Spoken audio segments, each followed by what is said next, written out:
ইংরেজি নববর্ষের শুভেচ্ছা জানাচ্ছি। ইংরেজি বছরের প্রথম দিনেই যে আমরা একটা বিরাট সুযোগ পেলাম একসঙ্গে একত্র হওয়া এবং একটা গুরুত্বপূর্ণ বিষয়ে আলাপ করা এবং একটা আনন্দময় বিষয়ে আলাপ করা।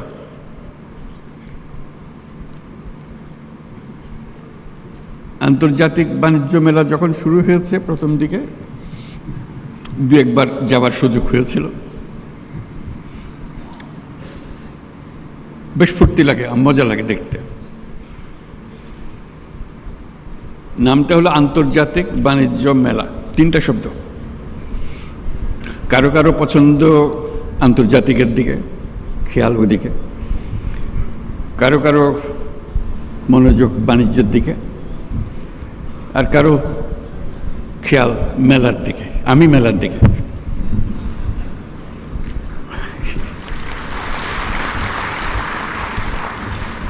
ভালো লাগে মেলা,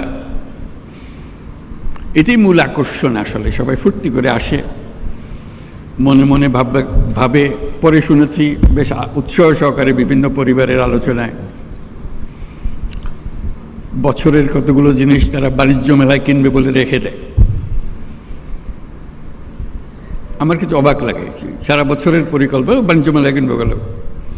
তার একটা আকর্ষণ আছে বাণিজ্য মেলার, এবং তার মধ্যে যত না বাণিজ্যের বিষয়, মেলাটা তাদের মজা বেশি দেখার জন্য, ফুর্তি করার জন্য। আমিও মেলার দিকে এই জন্য যে এটা একটা মস্ত বড় সুযোগ। মানুষ যেহেতু আকৃষ্ট হয়, তার কাছে কথাগুলো তুলে ধরা, তার চিন্তার মধ্যে ঢুকিয়ে দেওয়া, এই সুযোগটা এই মেলা আমাদেরকে দেয়। আমি এই জন্য বলছি এটা সুযোগ। আমরা ব্যবসা বাণিজ্য করি, টাকা পয়সা রোজগার করি, বাণিজ্য করি, আন্তর্জাতিক বাণিজ্য করি, দেশের উপকার হয়, সব কিছু ভালো কথা। কিন্তু তার চাইতে বড় কথা হলো মানুষের মনের মধ্যে কি ক্রিয়া প্রতিক্রিয়া হয়, সেটা তার চিন্তার ভেতরে আমরা কি ঢুকিয়ে দিতে পারি, সে কি জিনিসটা সে গ্রহণ করে, সেটা এটা আমাদের দেশের জন্য অত্যন্ত গুরুত্বপূর্ণ। এ দেশটা একটা অপূর্ব সুযোগের দেশ। আমরা উত্তরাধিকার সূত্রে পেয়েছি। অসংখ্য মানুষ, 17 কোটি মানুষের দেশ, একটা ছোট্ট একটা জায়গার ভেতর, এবং তার মধ্যে বেশিরভাগ হলো টাটকা, তাজা, তরুণ। এরকম শক্তি খুব বেশি দেশের কপালে আসে নাই, আমাদের এসছে। যেটার কারণে বারে বারে জোর দিচ্ছি এই তারুণ্যের শক্তিকে উন্মোচিত করার, সুযোগ সৃষ্টি করার। তার মধ্যে আরেকটা বিষয় বারে বারে দৃষ্টি আকর্ষণ করি, মানুষ মাত্রেই উদ্যোক্তা, শ্রমিক না। শ্রমিকটা হলো একটা বিপথে চলে যাওয়া। এটা মানুষের পথ না। মানুষের পথ হলো সৃষ্টি করা, নিজের মনের মধ্যে যা আছে তা সৃষ্টি করা, অন্যের হুকুমে সৃষ্টি করা না। এটা হলো তফাৎ। একটা হলো অন্যের হুকুমে, একটা হলো নিজের উদ্যোগে, নিজের চিন্তায়, নিজের ভাবনায়, নিজের ফুর্তিতে।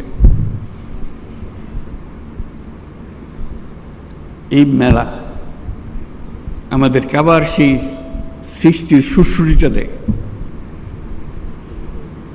এই মেলা একটা সুযোগ দেয় একজনেরটা দেখে আরেকজনের মাথায় সুরসুরি দেওয়া। এই সুযোগটা যেন আমরা গ্রহণ করতে পারি। আমার মনে মনে যে মেলার ছক, সেটা হলো এগুলো তো থাকবেই, তার সঙ্গে আরও অনেক জিনিস থাকতে পারে। এটা এক্ষুনি করতে হবে তা না, তো চিন্তাটা আমরা করতে পারি। তরুণদের একাংশ বাণিজ্য মেলাতে, ওই এটা তাদেরই অংশ। এখানে 25 বছরের পরে নিচে হইতে হবে এরকম কিছু একটা শর্ত দিয়ে দেওয়া, যারা 25 বছরের নিচে তারা এখানে আসবে, এখানে তারা দেখাতে পারবে তাদের কি করে তারা। আমরা যদি খুঁজি অবাক কেন, অসংখ্য রকমের কাজ করে তরুণরা, কিন্তু কোথাও স্বীকৃতি নাই, সরকারি স্বীকৃতি নাই, অন্য ব্যবসায়ী মহলে স্বীকৃতি নাই, কিন্তু তারা অনেক জিনিস করে, ছোট ছোট ছোট ছোট জিনিস করে। এবং তরুণ বলতে আমি শুধু ছেলে তরুণদের কথা বলছি না, মেয়ে তরুণ, অসংখ্য কাজ। আপনাদের জানা আছে, আপনাদের প্রত্যেকে জানেন কে কী করে। ঘরে বসে শাড়ি বিক্রি করে, সে কোথাও যায় না, বাড়িতেই, কিছু না, কিন্তু তার ক্রেতা বহু জায়গায়।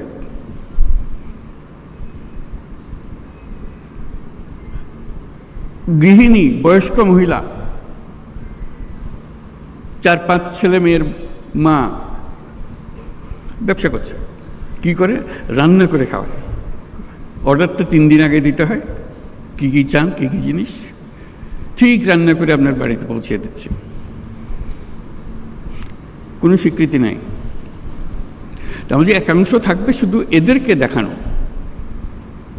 যারা অত্যন্ত চমৎকার বুদ্ধি নিয়ে এই দুনিয়ার সব কাজের ফাঁকে দিয়ে সে একটা ব্যবসা নিজে সৃষ্টি করে ফেলেছে। এটা দেখানো এই জন্য দরকার, ওই যে বললাম সুরসুরি, এটা দেখার পরে প্রত্যেকের মাথায় সুরসুরি আসবে, আরে আমি তো ইচ্ছে সুন্দর করে করতে পারি, আমিও তো একটা করতে পারি। মেলার উদ্দেশ্য হলো সুরসুরি দেওয়া, বিশেষ করে এই তরুণীদের মাথার মধ্যে সুরসুরি দেওয়া। আমি তরুণদের একাংশের কথা বললাম, যে একটা অংশ হবে তরুণদের হবে, হোক, তার মধ্যে মেয়েদের একটা অংশ হবে, তরুণীদের একটা অংশ হবে, যাতে তারাই ফুর্তি করে দেখে কি করছে তারা, কত রকমের কথা। তারা ছেলেদেরটাও দেখবে, ছেলেরা মেয়েদেরটা দেখবে, দেখে আর বুদ্ধি বের হবে। বুদ্ধিতে ঘষা দিলে অনেক বুদ্ধি বের হয়। কাজে সেই সুযোগ সৃষ্টি করা। আপনি বলতে পারেন যে এত লক্ষ লক্ষ ছেলে মেয়ে সারা দেশে করছে, আমরা কয়জনকে জায়গা দেবো এই মেলাতে? এটাও কোনো সমস্যা না। এই মেলার প্রস্তুতি সারা বছর ধরে চলবে, জেলায় জেলায়, উপজেলায় উপজেলায় বাছাই করা কে ফাইনাল মেলাতে জায়গা পাবে, কার বুদ্ধি সবচেয়ে বেশি, এই উপজেলাতে কার বুদ্ধি বেশি। আমি উপজেলাতে বলছি বলতে ওরা কি করবে, অবাক কাণ্ড করে। কৃষির জগতে যে বিবর্তন হচ্ছে মানুষের বুদ্ধি দেয়।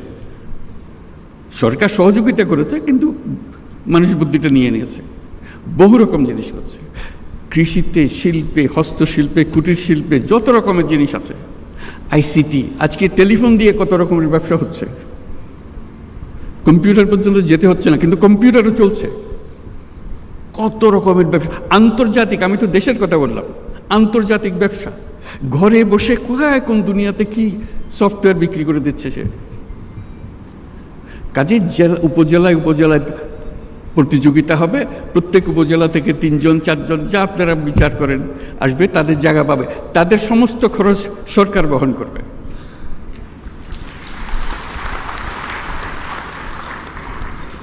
কারণ তারা তো আমাদের পথ প্রদর্শক, তারা জাতিকে পথ প্রদর্শন করবে, দুনিয়াকে পথ প্রদর্শন করবে। এই যেগুলো এখানে আসবে শুধু সেটা বাংলাদেশের সেরা না, তারা দেখবেন যে অনেকে দুনিয়ার সেরা হয়ে গেছে।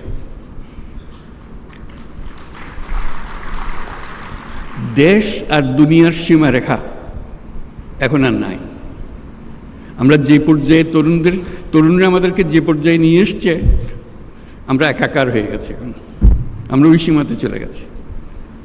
কাজে সেই সীমাতে আমাদেরকে সেই তরুণরা, তখন এটা আন্তর্জাতিক হবে, আন্তর্জাতিক তরুণরা দেখতে আসবে বাংলাদেশের তরুণরা কি করছে, বাংলাদেশের তরুণরা কি করছে, বুদ্ধি নিতে আসবে, শিখতে আসবে, উৎসাহ নিতে আসবে, জয়েন্ট ভেঞ্চার করতে আসবে। আজকে যে ঘরে বসে করছে সেটা দেখা যাবে যে আন্তর্জাতিক ব্যবসাতে পরিণত হয়েছে। এটার কোনো তফাৎ নেই। ঘরে বসে কাজ আন্তর্জাতিক কাজ করে তফাৎ নেই, শুধু আকারে বড়, বুদ্ধি ছোট্ট বুদ্ধি।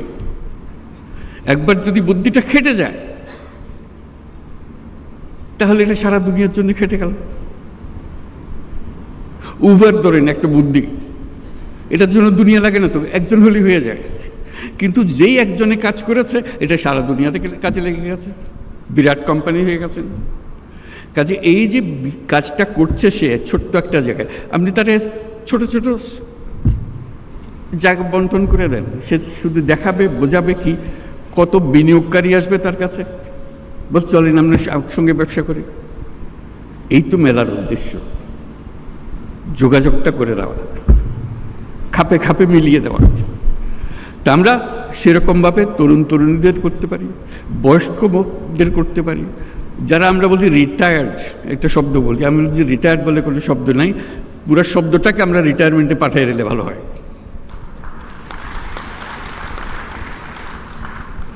একজন মানুষ কখনো রিটায়ার করতে পারে না, সে মৃত্যু পর্যন্ত সচল সজাগ কর্মঠ, তার আগে সে থামে না। কিন্তু আমরা একটা বয়স নির্ধারণ করেছি, এত বছর হলে তুমি রিটায়ার, তারপর আমরা আমার তো কাজের না, আমার তো রিটায়ার হয়ে গেছে। জোর করে মানুষ একটাকে অচল করে দিল, বেকল করে দিল, শব্দ একটা আবিষ্কার করে। এই শব্দটাকে ডিকশনারি থেকে বের করে দিতে হবে। আপনি বলেন 70 বছর, 80 বছর, 90 বছর, কি অসুবিধা আছে? যতক্ষণ পর্যন্ত আমি চিন্তা করতে পারি, কাজ করতে পারি, বুদ্ধি দিতে পারি, আমি তো সচল, আমি মানুষ। তো কাজেই তরুণরা যেরকম কাজ করবে, বয়স্করাও কাজ করবে। তাদের জন্য একটা আলাদা এলাকা, বয়স্কদের জন্য, যেটা 60 ঊর্ধ্ব 70 ঊর্ধ্বরা কী কী কাজ করছে, কী কী জিনিস করে ফেলছে, তারা করছে। কাজে ওই যে বললাম, উপজেলায় উপজেলায় হবে, প্রতিযোগিতা হবে এবং তাদের চিহ্নিত করা হবে, যারা আসছে তাদের তালিকা হবে, তাদের জীবনী ছাপা হবে, তারা কি করছে। তারপর তাদের দেখতে আসবে সবাই, দলে দলে আসবে, সারা দেশ জুড়ে আসবে, বিদেশ থেকে আসবে, কে কি করছে। আপনাদের বহু ঘটনা জানা আছে, আমার বলার দরকার নেই। কাজে ওইটাই হবে মেলা, যেটা বাংলাদেশের মানুষকে এই যে বাচ্চা স্কুলে যাচ্ছে সেও বলে যে ওটা দেখে এসে, মা আমি ওটা পারবো, আমি এর চেয়ে ভালো পারবো। সে ক্লাস 7-এর ছাত্রী, সে ক্লাস 7-এর ছাত্র, তার মাথায় বুদ্ধি এসছে, করুক না, অসুবিধা কি। বুদ্ধির জন্য তো বয়সের দরকার নেই, বুদ্ধি আলাদা এক জিনিস। সে 100 বর্ষ বয়সী মানুষের কাছ থেকে আসতে পারে, 5 বছরের বাচ্চা থেকেও আসতে পারে, আসুক না। এইগুলো দেওয়াটাই হলো এই মেলা। কাজে আমরা এই মেলা আজকে আমরা দেখব, মেলা আমাদের উৎসাহিত করবে, কিন্তু ভবিষ্যতের মেলা সারা দেশ জুড়ে হবে, জায়গায় জায়গায় হবে। এবং এটা হলো চূড়ান্ত মেলা, সবাই আসবে, দেখতে আসবে, বুঝতে আসবে, শিখতে আসবে, বিনিয়োগ করতে আসবে। এখানে যারা দেখতে আসবে তাদের অর্ধেকাংশ হলো যারা বিনিয়োগ করতে চায়, সঙ্গী খুঁজতেছে, কোন ব্যবসাটা সে ধরবে, কোন ব্যবসাটাকে নিয়ে সে এগিয়ে যাবে। বুদ্ধিটা তো বিরাট সম্পদ, টাকার চাইতে অনেক বড় জিনিস। টাকা তো বুদ্ধির পিছিয়ে পিছিয়ে দৌড়বে। আমরা এখন বলছি টাকা নেই, টাকা নেই, টাকা নেই তো বিষয় না, বুদ্ধি নেই, বুদ্ধি নেই বলতে পারেন। কেন বুদ্ধি থাকবে না আমাদের? বুদ্ধি থাকলেই টাকা। কাজে আমরা চাই আমাদের তরুণ তরুণী, বয়স্কা যত আছে, সবাই তার এই যে স্বতঃস্ফূর্ত উদ্যোক্তা হবার শক্তি, সংস্থা নতুন নতুন পণ্যকে রপ্তানিতে অন্তর্ভুক্তকরণ, পণ্যের বাজার সম্প্রসারণ, পণ্য বহুমুখীকরণের অংশ হিসেবে প্রতি বছর এই মেলাটি আয়োজন করে। এই ধরনের বিপণন প্রসারমূলক কার্যক্রমের ফলে ইতিমধ্যেই আমাদের তৈরি পোশাক বিশ্ববাজারে নেতৃস্থানীয় অবস্থান তৈরি করেছে। বেকারত্ব কমানো,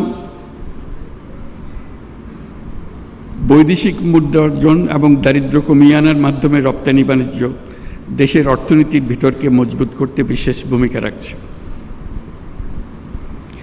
সরকারি পৃষ্ঠপোষকতায় স্থানীয় পণ্যের মান উন্নয়নে সেবা প্রদানকারী সংস্থাগুলোকে আরও শক্তিশালী করা হচ্ছে। রপ্তানি সেবা প্রদানকারী সংস্থাগুলোর সক্ষমতা বৃদ্ধি, আধুনিক ও দ্রুততর সেবা নিশ্চিত করার লক্ষ্যে সংশ্লিষ্ট সংস্থার বিদ্যমান অবস্থা, সমস্যা ও সম্ভাবনা সংক্রান্ত গ্যাপ নিরূপণের জন্য সার্ভে করা হচ্ছে। সকলের সম্মিলিত প্রয়াসে নতুন নতুন পণ্য উদ্ভাবনের মাধ্যমে আমাদের রপ্তানিকে আরও সমৃদ্ধ করতে হবে। পণ্যের পাশাপাশি সেবা খাতে বিনিয়োগ ও রপ্তানি বৃদ্ধির লক্ষ্যে এগিয়ে আসার জন্য আমি আমাদের ব্যবসায়ী মহলকে অনুরোধ জানাচ্ছি। দেশের রপ্তানি পণ্য বহুমুখীকরণের পদক্ষেপ হিসেবে সরকার নানামুখী কর্মসূচি বাস্তবায়ন করে চলেছে। এর মধ্যে রপ্তানিতে অবদান ও সম্ভাবনার বিষয়ে বিবেচনাক্রমে পণ্য খাতকে যথাক্রমে সর্বোচ্চ অগ্রাধিকার খাত, বিশেষ অগ্রাধিকার খাত হিসেবে ঘোষণা করা হয়েছে। এছাড়া রপ্তানি প্রসার ও প্রণোদনামূলক কর্মকাণ্ডকে বেগবান করতে প্রতি বছর একটি পণ্যকে প্রোডাক্ট অব দ্য ইয়ার, বর্ষের সেরা পণ্য হিসেবে ঘোষণা দেওয়া হয়। এই প্রক্রিয়ার মাধ্যমে আমি প্রোডাক্ট অব দ্য ইয়ার তো বটেই, এন্টারপ্রেনিয়র অব দ্য ইয়ার সেটাও পরিচিত করতে চাচ্ছি, যাতে করে প্রোডাক্টের উপরে যেমন জোর, তার চেয়ে বেশি জোর যে করলোটাকে। এই প্রক্রিয়ার মাধ্যমে জনগণকে ঘোষিত পণ্যের উৎপাদন ও বিপণনে উৎসাহিতকরণে প্রয়োজনীয় পদক্ষেপ নেওয়া হয়। এবার ফার্নিচার পণ্যকে 2005 সালের বর্ষসেরা পণ্য হিসেবে ঘোষণা করা হয়েছে। বাংলাদেশে উৎপাদিত প্রক্রিয়াকৃত পণ্য ও সেবা সামগ্রীকে বহির্বিশ্বে রপ্তানির পথ সুগম করার লক্ষ্যে আয়োজিত 29তম ঢাকা আন্তর্জাতিক বাণিজ্য মেলার সাথে সম্পৃক্ত বাণিজ্য মন্ত্রণালয় এবং রপ্তানি উন্নয়ন ব্যুরো সহ সকল মন্ত্রণালয় ও সংস্থাকে আমি আন্তরিক ধন্যবাদ জানাচ্ছি। এই সঙ্গে আমি ঢাকা আন্তর্জাতিক বাণিজ্য মেলা 2025-এর শুভ উদ্বোধন ঘোষণা করছি।